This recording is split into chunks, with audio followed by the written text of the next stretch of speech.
poesia, amante da literatura em geral, amante da cultura. Aqui é o professor Jonatas mais uma vez, e no nosso canal dos Dias de Prosa e Poesia. E eu queria compartilhar com vocês, para começar, um poema que eu acho maravilhoso, eu li ultimamente, que é este poema. Como num dia feriado. Como num dia feriado, o lavrador vai de manhã ver seu campo após a noite abafadiça, em que raios refrescantes caíram o tempo todo e longe ronca ainda a trovoada, e o rio volta a seu leito, e o solo reverdece, de chuva do céu goteja a vinha, alegre as árvores do bosque se erguem cintilantes sob o sol sereno. Assim ergue-se num tempo favorável, elas que mestre algum ali na natureza, prodígio onipresente, poderosa e a divina beleza educou. Por isso, nas quadras do ano em que parece ela dormir no céu, nas plantas ou nos povos, também sem luta, o rosto dos poetas parece estar sós, mas vaticinam sempre. Vaticinando é que ela própria dorme. Mas eis o dia, esperei-o e o vejo vir, e do que vi o sagrado testemunha, a natureza, mais velha do que os tempos e acima dos deuses do Oriente e Ocidente, desperta no estrépito de armas. E do éter até o fundo dos abismos, segundo o firme lei, nascido como outrora, do caos sagrado, sente entusiasmo, o Criador de tudo, renovar-se. E como brilha um fogo nos olhos do homem que nutre alto desígnio, assim também o novo signo, os feitos do mundo de agora, acende um fogo na alma dos poetas. E o que outrora aconteceu, mal percebido, torna-se agora notório, e no disfarce de servos sorridentes, e no lavrar o campo, enfim, reconhecemos as forças vivíssimas dos deuses. Perguntas onde estão? Seu espírito sopra no campo de onde vem do sol. Se vem do sol, da terra morna, das tormentas do ar e de outras que, geradas nas entranhas do tempo, mais compreensíveis, mais cheias de sentido para nós, vagueiam entre céu e terra, e entre os povos, lembrança do espírito comum, findando-se em paz na alma dos poetas. Alma tocada de pronto e conhecida do infinito há muito, que freme a lembrança e acesa pelo raio consagrado, produz o fruto do amor, obra de homens e deuses. O poema que a ambos testemunha, assim, segundo dizem os poetas, caiu sobre a casa de Semele, que rogara vê-lo o raio de Deus, e a fez parir fruto da tormenta, o barco divino. Por isso os filhos da terra agora podem beber sem perigo o fogo do céu. Mas cabe a nós, poetas, enfrentar cabeça nua as tempestades de Deus e agarrar com nossas mãos o próprio raio do Pai e oferecer ao povo, encoberto em canto, a dádiva celeste. Pois, como temos puro coração de criança, as nossas mãos são inocentes, não nos queima o puro fogo do raio do Pai. E tocado fundo pela dor de um Deus, o coração persiste, eterno e compassivo. Bem, o poema que acabei de ler é do poeta grandioso, de nome Friedrich Hölderlin, um poeta alemão que viveu no final do século XIX, no final do século XVIII e começo do século XIX, mais exatamente, nasceu em 1770 e morreu em 1843. O que faz ser grandioso o poeta Hölderlin? Qual a grande importância de Hölderlin para a literatura alemã, mais especificamente, e para a poesia do mundo, de modo geral? Onde está o gênio de Hölderlin? Hölderlin foi um poeta que viveu, como eu falei, naquele final do século, da sua juventude, no final do século XIX, que também se deu duas coisas importantes na Alemanha, duas junções interessantes de duas estéticas, duas visões de mundo, espirituais, estéticas, culturais, que foram o certo neoclassicismo uma cultura, de um culto à cultura neoclássica, ou cultura clássica grega, que retoma a cultura clássica grega, que já tinha vindo do século XVI, mas retoma no século XVIII, através de poetas como o próprio Hölderlin, o Goethe e Schiller também. Então, são os poetas que eles tinham um fascínio profundo pela cultura grega. Mas também, por outro lado, eles eram dotados de eles criam uma certa inspiração do gênio próprio da estética, do pensamento romântico, então, e de uma idealização romântica da realidade, uma idealização romântica de buscar um sentido espiritual para o mundo, de buscar uma elevação espiritual, vamos dizer assim, no mundo. E também uma pretensa necessidade de se achegar ao nacional, ao povo. Então, crendo na cultura popular e chegar ao povo. Então, a literatura de Hölderlin se coloca nisso aí. Mas o que diferencia Hölderlin de outros poetas? É que o neoclassicismo de Hölderlin é um classicismo, vamos dizer assim, peculiar, porque muito profundo.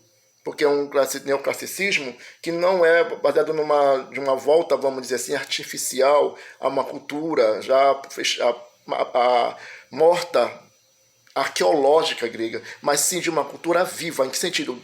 Hölderlin acreditava piamente em trazer de volta uma certa espiritualidade helênica, clássica, em que os deuses, o éter, o sagrado, volta ao coração dos homens. Então, nesse sentido, ele é, até certo ponto, romântico, mas ele é neoclássico dentro desse conceito. Complicado? Complexo? É verdade. Mas, enfim. Então, aí dá a genialidade de Hölderlin.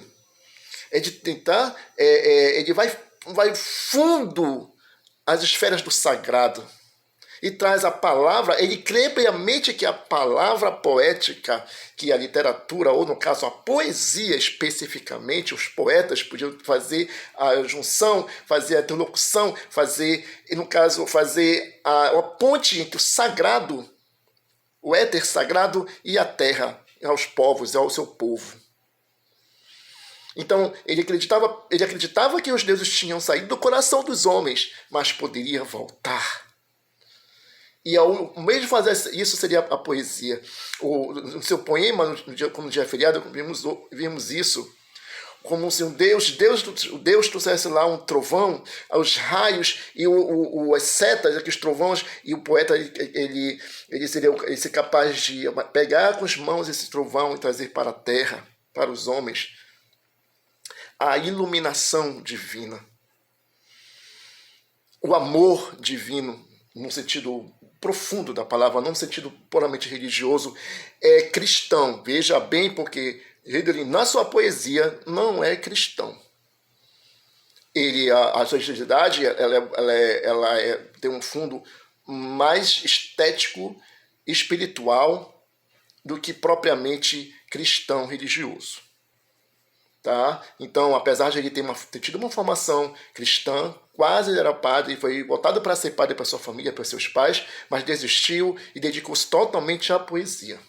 Totalmente à poesia. Escreveu vários poemas longos, alguns magníficos poemas, como Patmos, como o Pão e Vinho, são odes maravilhosas, incríveis, o Arquipélago. São grandes poemas em que neles faz justamente essa junção do homem, de os deuses, tentarem voltar à comunidade, ao cotidiano do homem. Já um homem, no caso, é desgarrado da convivência dos deuses. Essa é uma das grandes contribuições da poesia de Hölderlin. Mas ele foi tão fundo, talvez, dessa jornada espiritual, que, infelizmente, custou-lhe a vida. De certa maneira, pelo menos a vida da sua vida produtiva, intelectual. Aos 30 anos, ele sofreu um colapso espiritual, ou melhor, psicológico, e foi definhando a sua mente e acabou enveredando pelos umbrais da loucura. como seu quase contemporâneo e também poeta William Blake, na Inglaterra, ele adentrou os portais da loucura e com isso pagou com sua própria vida, vamos dizer assim, a sua arte e a sua poesia. Como é ponto de reflexão, vamos dizer assim, o que Hölderlin hoje tem a nos dizer? Por que ler Hölderlin hoje? Porque é uma poesia que não ficou fechada ao tempo do século XVIII, diferente de uma grande maioria dos poetas neoclássicos. Ele fala hoje, poeticamente, filosoficamente, para nós, uma forma de tentar crer, não propriamente num Deus, necessariamente, mas crer na possibilidade de uma humanidade mais próxima de sua essência, de uma essência voltada para o amor. E piegas, sim, um tanto piegas. Ele tinha algo de pieguismo, até certo ponto. Não atuou as suas raízes românticas, seu lado romântico. Mas, a parte de um certo pieguismo, é isso que nos ensina Hölderlin, é crer no poder da possibilidade de um homem se buscar dentro de si, da sua espiritualidade mais profunda, mas também a crer na poesia, como forma de interagir com o espiritual, de buscar o espiritual, buscar o sagrado, ou buscar o homem através do poético.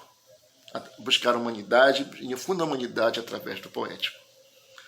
Queria ler com vocês, para finalizar, mais 2 poemas. Lembrando que, na verdade, esses poemas são... eu tirei de dois grandes livros do que eu escrevi, do que eu li sobre o Hölderlin. Estão nesses 2 livros importantíssimos, essas edições que já estão esgotadas. Um é O Canto do Destino e Outros Cantos, de Hölderlin, com a organização, tradução e ensaio de Antônio Medina Rodrigues, da editora Iluminuras. E também temos o Friedrich Hölderlin, tradução de José Paulo Paz, poemas de Hölderlin, de uma coleção de poemas, de livros de poesias da Companhia de Letras. Essas 2 edições estão esgotadas, mas são muito boas. Vamos ler primeiro O Curso da Vida. Ansiavas tu também por mais alturas. Dobra, amor, porém, a todos nós e torce a dor ainda mais. Nem volta inutilmente a nossa curva abaixo, acima, ao ponto, de onde sai, pois não governa, enfim, na santa noite, onde remói a taça da natura aos dias vindouros, não vigora acaso no orco esquiva um certo grau e uma justiça? Eu sim que o diga, pois jamais como os mestres mortais, ó celestiais, ó detentores do todo, vós tendes que eu relembre com cuidado, em plena senda conduzido o passo meu. Dos mortais é lei que tudo passe a ser mortal, e que, cevado em força, a todos os seres agradeça, e a liberdade, enfim, entenda de veredar por onde lhe pareça. E bem, o outro poema que eu queria compartilhar com vocês, do Hölderlin, é Canto de Destino de Hyperion. Andar lá no alto, em meio à luz, sobre um chão macio aos gênios venturosos. As brisas dos deuses refulgentes vos tocam de leve como os dedos da artista. Cordas sagradas. A salvo do destino, crianças dormindo vivem os celestes. Constantemente resguardada em modesto botão, a alma deles floresce pela eternidade. E ditosos seus olhos contemplam a luz da eterna claridade. Mas a nós não é dado repouso em parte alguma. Exaure-se sucumbem os homens sofredores, cegamente atirados. Ao longo dos anos, de uma a outra hora, de penhasco em penhasco, até lá embaixo, o incerto. Bem, foram esses poemas de Hölderlin. Tem muitos mais dessas 2 edições que eu citei, que foi O Canto do Destino e Outros Cantos, da editora Iluminuras, e os poemas de Hölderlin, da tradução de José Paulo Paz, da Companhia de Letras. Então procurem. É difícil encontrar esses livros, mas procurem ler Hölderlin, porque é um poeta magnífico, precisa ser descoberto, redescoberto, sempre. Quem gostou, por favor, dos poemas, quem gostou do poeta, quem gostou do vídeo, por favor, dê um like, se inscrevam, façam parte dessa comunidade que está surgindo aqui nesse canal de poesia e de prosa. Muito obrigado pela atenção, um abraço e até mais.